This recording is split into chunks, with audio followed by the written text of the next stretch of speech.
Hi, my name is Zach Parks. I'm the head of Christians for Kokesh. I'm here with Stephen. And tonight, what is the topic, Stephen? We're going to discuss protest. And if you're wondering why you live under a rock. Fair enough. Yeah, so libertarian position on protests.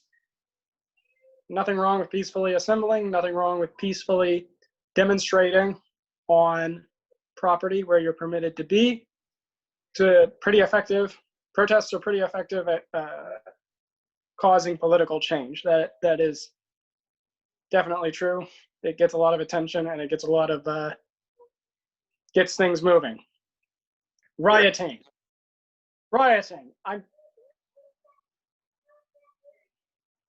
What possible scenario is there in which a riot is a really good idea?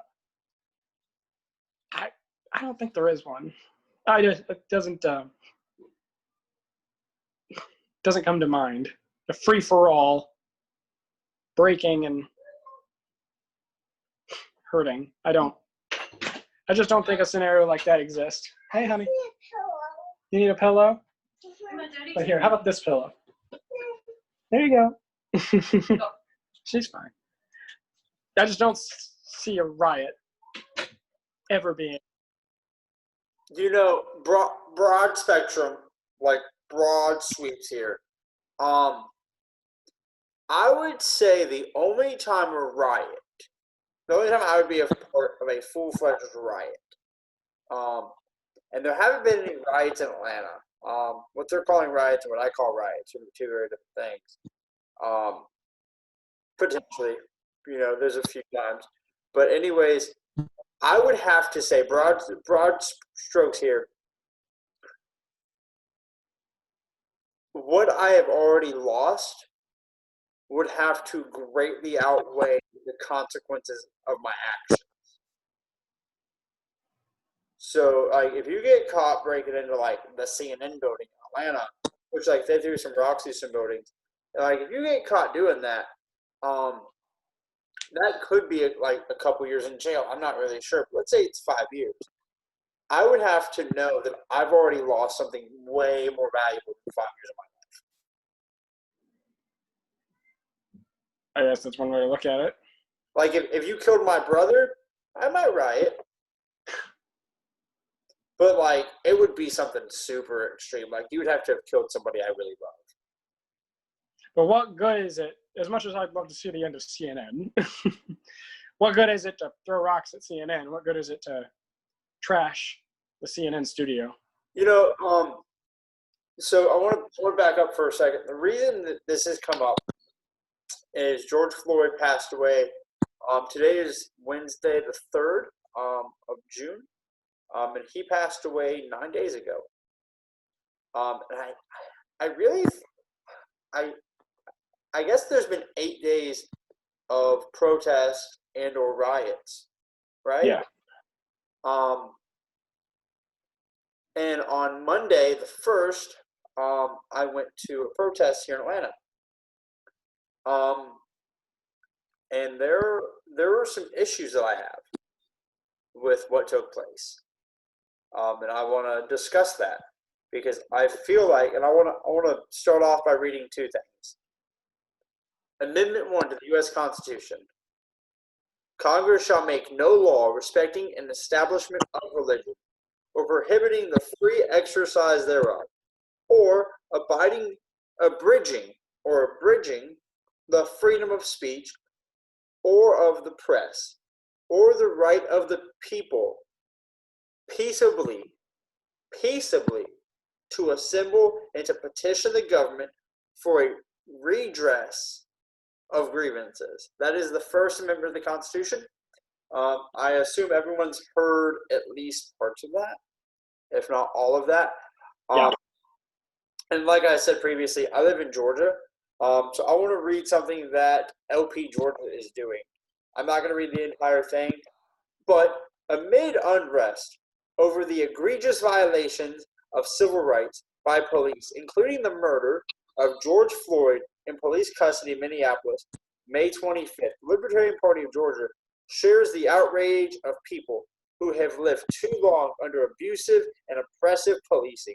We urge you, as a small but necessary step towards reforming our broken system, to ask your legislators to end the immunity of police. So, qualified immunity, which is basically a Supreme Court case that says they're going to take some risks. They get to have a few extra, like they can kill a guy. Right. And that's the extreme end of the scale, but killing people is the extreme end of the scale. And they get away with a lot of stuff. But qualified immunity was created by the Supreme Court to protect corrupt, abusive cops from legal consequences, even certain evidence of abuse or murder. Police officers are largely immune from prosecution. And then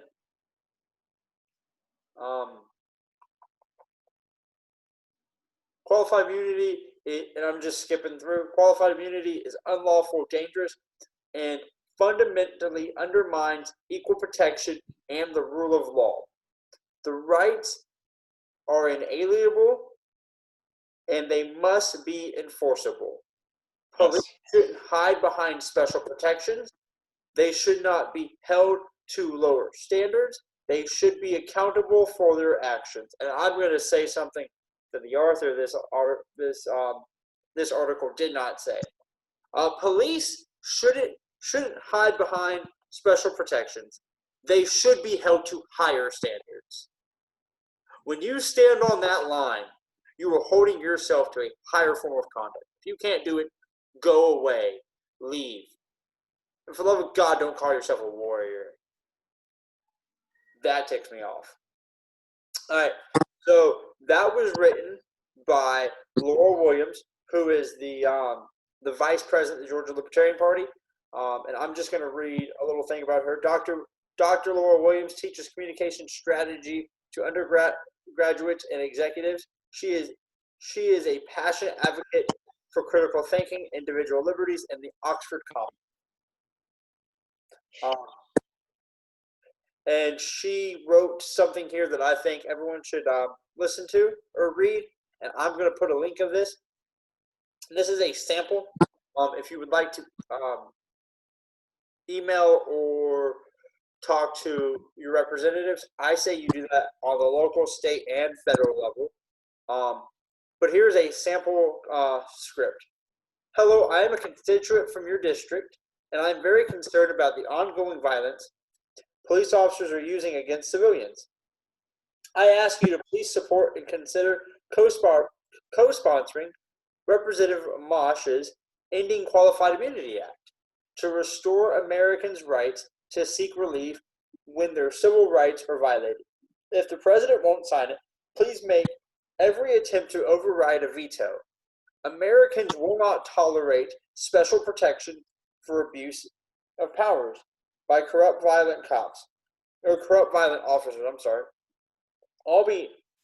I'll be eagerly looking for your public announcement of support, and I'll certainly be voting in November with this issue in mind. Thank you for your time and consideration.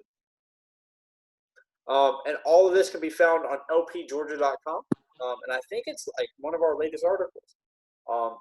And we're asking every member of the LP Georgia to do this, and I'm asking everyone that has ever lived to do this, because it's got to stop. Yes. So there are two things I think need to be pointed out here. Congress shall make no law respecting an establishment of religion or prohibiting the free exercise thereof, or abridging. The word abridging is to make a blockade, to make harder, to shorten, to restrict the freedoms of speech. So nobody, including Congress, does not get to tell me what comes out of my mouth. The right of the people peaceably to assemble. So, and you're in Austin. Are they protesting in Austin? Yes. How much of that have you seen? I haven't seen. seen it personally. I haven't gone downtown. I have no interest. But yeah, they've got tear gas and there's rioting, looting. What's the closest you get to that area on a day-to-day basis? I'm working from home, so it's a few miles downtown. Like 15 minutes? Yeah. Okay. I live way outside of the city of Atlanta, but I work pretty close to everything that's going on. The Walmarts have boarded up. Some other stores have boarded up. They're kind of bracing for impact because apparently Atlantans like to throw rocks. But let's talk about Christians protesting and what proper protesting looks like. When you petition your government, I think it's really important how you do that. Mm-hmm. I believe that for proper reformation of law enforcement, it doesn't start from the top down. It doesn't start from the bottom up. It's everybody, right? So whenever I go out to these things, I try to have a dialogue with police officers, right? You know,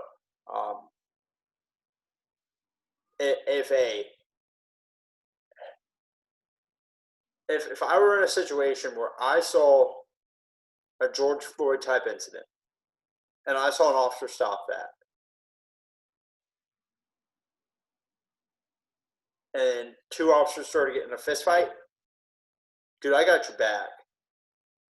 Like, if you go to stop a crooked cop, I'm here for you.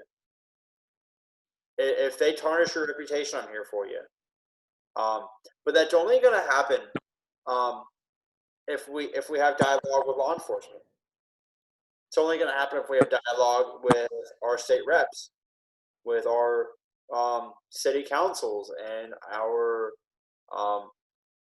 county commissioners, and our congressmen, and our our senators, right? And when you protest, I think your demeanor is very important, and I think your intensity level is really important, and I also think your anger level is super important. And I think the words coming out of your mouth are very important. Yes. So the protest I was at on Monday, there was some decent leadership at first, and then some guys took over.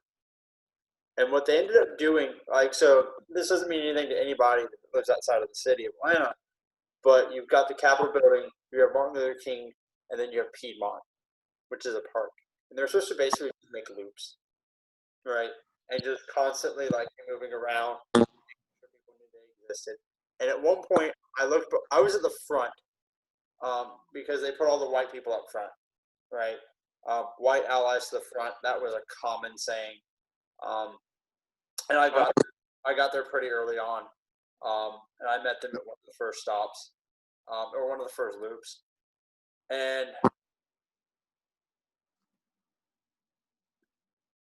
some people took over, and they ended up dragging us around the city, and quite frankly, into some pretty shaky areas. Because if you're marching on the road, and you're coming in contact with the interstate, people coming off that interstate could be going 80. And I don't want to be in the road. So when an officer stops the road, and I saw this happen firsthand. I think it was over by the Varsity in Atlanta. So I guess that's 75. Is that right? Anyways, a major interstate where people are doing 80, 90. It's no big deal. So the police, Georgia State Patrol and Atlanta Apex, which is one of their specialized teams, they get special uniforms. They get the super tactical vest. They get the Kevlar vest. They get all that cool stuff. They come in to stop traffic, right? They're allowing us to freedom of movement, and they're restricting other people's movement so they don't run us over. And I watch a 12-year-old walk up with both of his one-hand salutes going on, screaming, F12, F12. And I'm like, first thought is, where's your mom, kid? Second thought is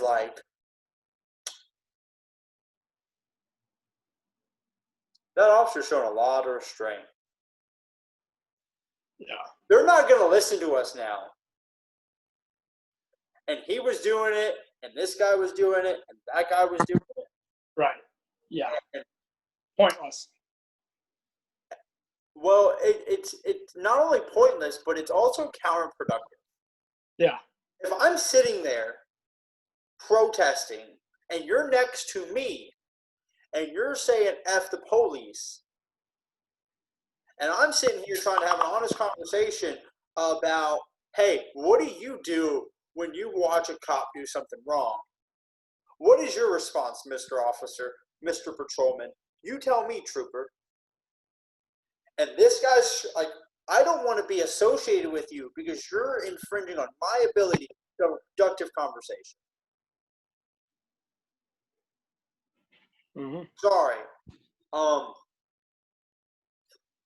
So I think that we need to hit everybody that plays a role needs to be talked to. Yeah. But they need to be talked to like people, and they need to be talked to like professionals, and you need to conduct yourself as a professional.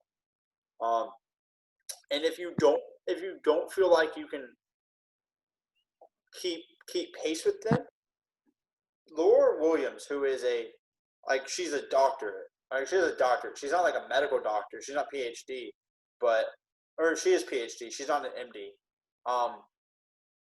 Wrote an amazing just like little thing, and you can just copy paste, and then if you want to put your senator's name in there, your rep's name in there, you can do all that. You can put your name in there. It doesn't matter, and you can let that be your voice. That's there for you. But like you got to handle yourself as professional. You have to. Yeah. What are your thoughts? That makes a lot of sense. Yeah. Civil disobedience, peaceful protest. That's all. There's a rich history of Christians taking part in that, and done right and done with the right attitude, it's very effective. All this being said, there's one example. I don't know if I'd call it a riot, but Jesus throwing out the money changers. Jesus made a mess. Jesus freaked out. And that particular case, they were all thieves and robbers. They were all criminals. He basically came into his father's house and kicked out a bunch of burglars. And so that was different. They were committing actual abuse. If, Target was... Target hit. What did Target do wrong? Am I missing something? What did Target ever do? But if Target, was, I don't know, selling babies on the black market, and that seems to be what some people think they did. Go in there and disrupt their operation by all means. Yeah. Take the tables. Yeah. Yeah. The other thing that there's so much to this, and none of it makes a whole lot of sense to me. And there's so much to cover. I don't think we can in a night. But and I can only talk about what I know. Here in Georgia, they're saying that the people in the protest are non-resident, is the term. That's what they're saying in Minneapolis too. I don't know what that means though, right? I'm from Walton County, right? I'm from an hour out, 45 minutes out, depending on traffic. Am I a non-resident? Because I think that that's the capital of my state, and I have every right to be there. And yes, I'm a resident of Georgia. Right, sure. But I think what it is that a lot of people are suspicious. Yeah. Who's busting people in? And why? And there was a picture, I think it was in Houston. I saw it shared online where in a parking lot there were containers of bricks. Oh, yeah. Yeah, just containers and containers of bricks just sitting out. And maybe it's out of context. Maybe that's a construction site. But at the same time, where are all these people coming from? Why is this all happening at once? why does it seem like there's coordination going on here? And it does. It does seem like there's a few unseen hands playing a card here. Yeah. Yeah, and I don't know. Is it George Soros? Is it Bill Gates? I'm not.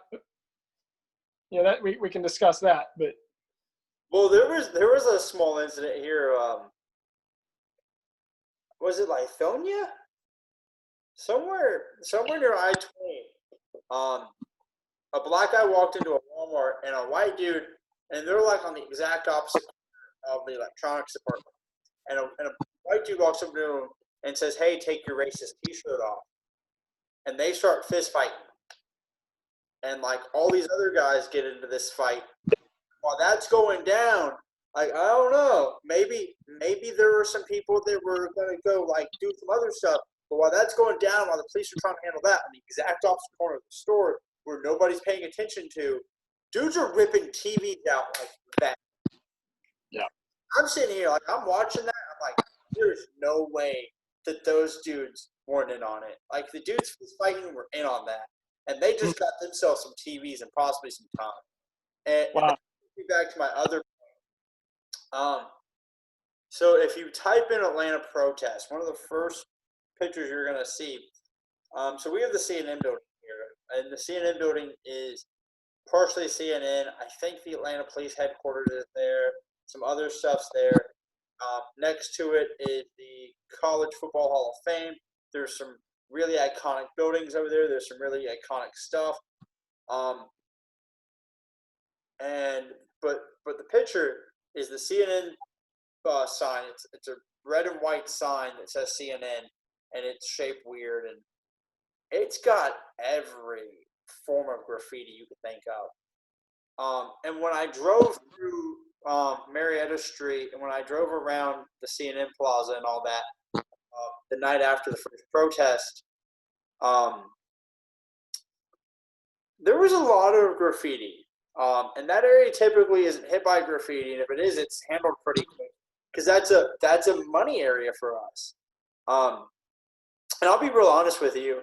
You can be angry about George Floyd. And I'm going to quote the Bible here. Be angry and sin not. Sin not, yeah. So if you're a Christian, you need to heed those words. And if you're a libertarian, how about this? How about property rights? Yeah. How about nonviolence? Right? You can sit there and you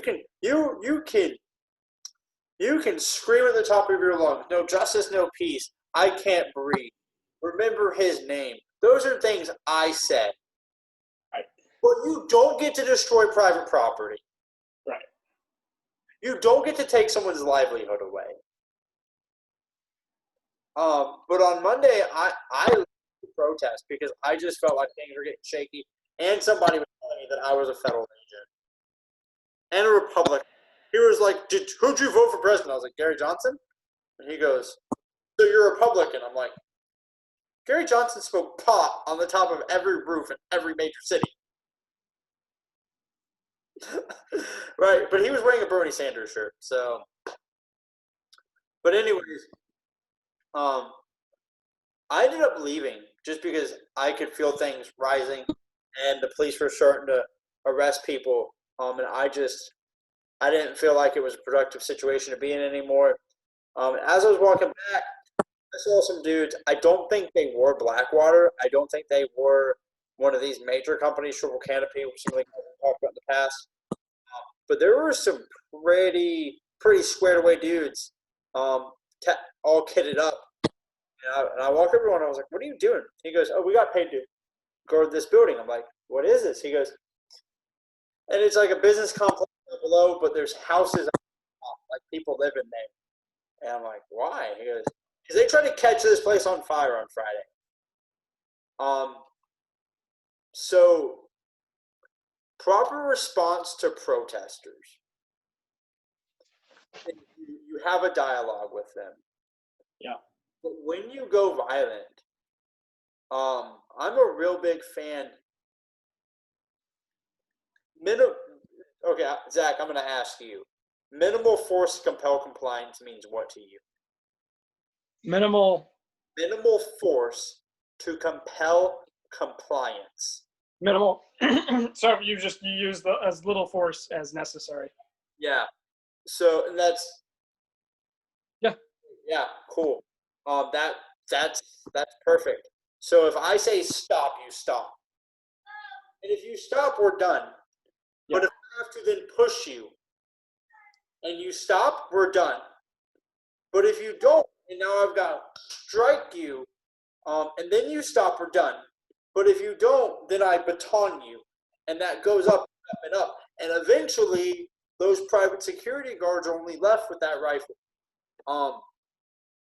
And that's part of the reason is if somebody else creates a dangerous situation, do I catch a bullet? Right. Right. And that's a very rare occurrence. I don't think that's gonna ever happen. But you've got to be on guard for that stuff, dudes. Yep. And if you're in that protest and you see that dude acting that way, call him out. Right. Like let him know that he's not one of you and he needs to leave. Mm-hmm. But we have a right to redress our government, and I would say that peaceable. You can be angry and be peaceful. Yes. I am very angry that 3 people watched their colleague murder a man. Mm-hmm. And they've been charged now. Yeah, they've been charged. So I guess it was Friday. So this happened Monday of the 26th, and then Friday, Officer Chauvin, the man who physically put his foot on the other gentleman, George Floyd's throat. Friday he was charged with 3rd degree, and then, from my understanding, I don't know if you've heard anything different, but now 4 officers, so the 3 that watched and him, have been given 2nd. And I don't know. So I got a serious question for you. Yeah. Well, let's finish on this. Okay. It appears that Officer Chauvin only kept his job after 18 complaints, 3 previous murders, disobeying lawful orders from his superior, not to pit a car at 100 miles an hour, hitting the car and having people inside the car die. All of that happened, and from what I can see, it looks like the only reason he kept his job is something called the Fraternal Order of the Police Brotherhood, a police union. Yes, Fraternal Order of the Police. Fraternal Order of the Police. We are big into privatization. How do we petition the private unions? That's a good question. Unions are a gray area because they're technically private organizations, but they're very mixed in with government. There are a lot of government privileges for unions. There are a lot of connections, relationships, things that are clearly outside the free market. and clearly police unions clearly are not free market. And this would be, so how do we get the change? How do we get it taken away? It looks like they protected him for 18 years. I wouldn't be surprised. I knew he had killed someone previously. I knew that part. There were 2 incidents where he killed someone previously. One was an Indian gentleman, like tribal. I'd heard about. Yeah. So he was involved in 3 other shootings. One involved the Indian man where he died, and then there was a previous incident where they were chasing somebody. I don't know why they were chasing him, but he ended up hitting somebody. So his car comes up next to theirs, and he hits them. They're doing 120 on a hill, so it flips and burns and the whole 9. And he was given a verbal reprimand for that. 3 people die, and he gets up. Go do that again. Right. Yeah. And it appears that a lot of that had to do with the union. Unions. I have not studied police unions specifically. I haven't studied them up close, but it's not free markets. It's government privilege. It's the elected officials listening to special interest groups. Yeah. And giving them special exemptions, giving them this qualified immunity, and giving them too much power, giving them too much equipment, and too many things to do. Like this are inevitable. So, but a lot of this qualified immunity, as you called it, is a special interest group. Yeah. Getting special rights for their special group. But these special groups get special rights to carry guns around and chase people down. And you have to pull over when they tell you to pull over, or you get to go sit in a box. And if you don't do what they say, you go to a box or you grave, and all this stuff. So how do we? What I've seen is a lot of these bad cops in Minneapolis only get to keep doing their job because they have unions, which seem to be employment lawyers. Yeah. So how do we handle an employment lawyer? We have to. You have no prep time on this. The ultimate solution is to privatize the police. The ultimate solution is to get government out of the security business and let people choose their own police company. And if that company becomes abusive, you switch to a different one.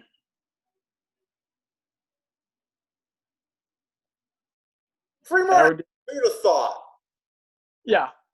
Between now and then, though, it's just you have to end the qualified immunity. You have to end you have to end the exemptions. You have to end the protections for when the police should be held to the same level of accountability as the citizen.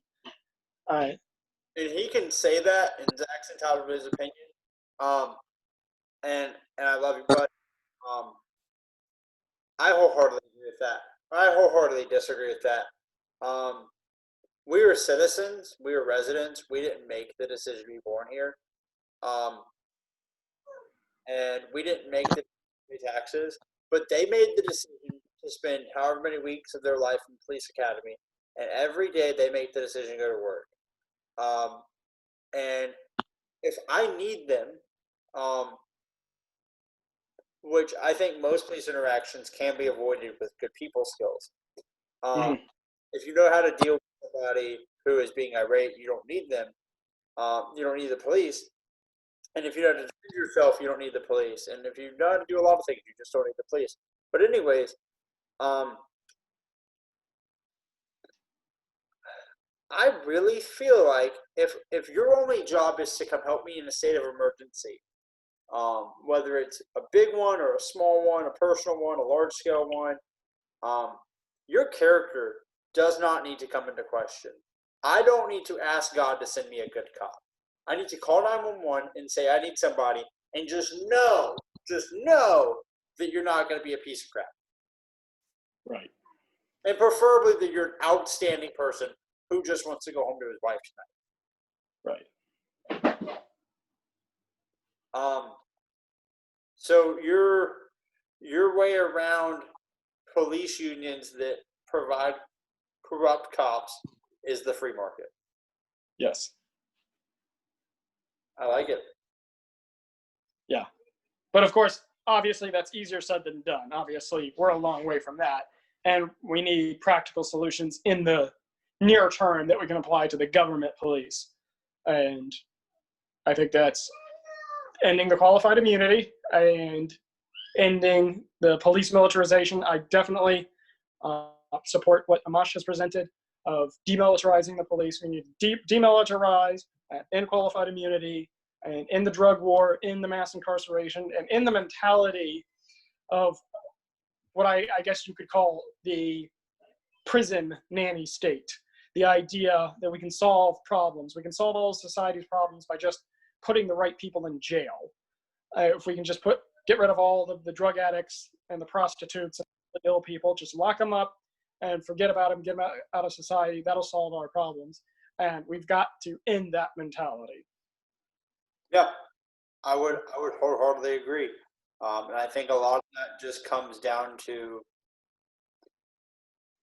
talking to your political officials, yep. local, state, federal, and talk to some cops. Like, a lot of them are pretty good guys. I have a really big problem with some of the special accesses they get, like some of the special rights they get, and how they're funded. If they stop taxing me, that I have to house to somebody, I would pay for a private security guard to come check on my house when I'm at work. Yep. And to come when I needed them. The cool part about that is, if you start being a butthole, I can call your boss and say, I'm not paying you anything. Which is the free markets, as Zach just pointed out. All right, guys, we're going to let you go. We love you. We're praying for you. Yep. Put your suggestions down below. Our hope that unless something happens, like protest, that we can just go there and grab something, and that can be one of our ideas. So you are our little our think box. Guys, we're praying for you. Have a great one.